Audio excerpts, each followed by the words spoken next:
We know it's still early days. You've been using the system since I think it's the 16th of March, but have you already been able to see some actual business results? Look, the simple answer is yes. And look, taking nothing away from it, it was a huge transformation for the business. There was a lot of change, but some results were immediate. And I guess what we're finding now is that every month that we continue to trade, things are getting better. We're seeing the impact that Salesforce and Field Service has.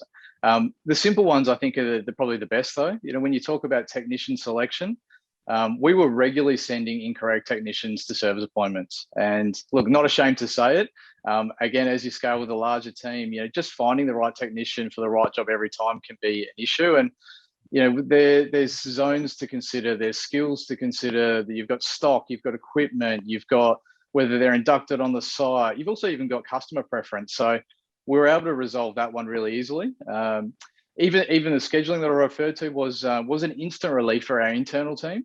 I guess there's quite a lot of anxiety when you've got someone on the phone who says, "I want to purchase, just give me the time that you want me to be there." So that was one that we resolved. And a big one that's been coined in the business is scheduling optimization. When you're talking about drive times in any field service business, for us, it was always a constant complaint. And for any of the field services businesses out there listening, not ashamed to say our drive times were an absolute mess. So I think in the early stages of the system, we were able to quickly and easily start to optimize routes. And for us, meeting daily production KPIs was a really big factor. It's our number one KPI when we're talking about field service revenue per technician.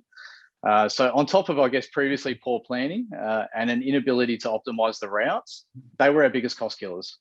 Even throw on top of that fuel and toll costs and non-chargeable labor, it all just blew out as we continue to scale. So we did see some really good short-term results in terms of return on investment, and we had an instant 16% increase in our per tech per day revenue.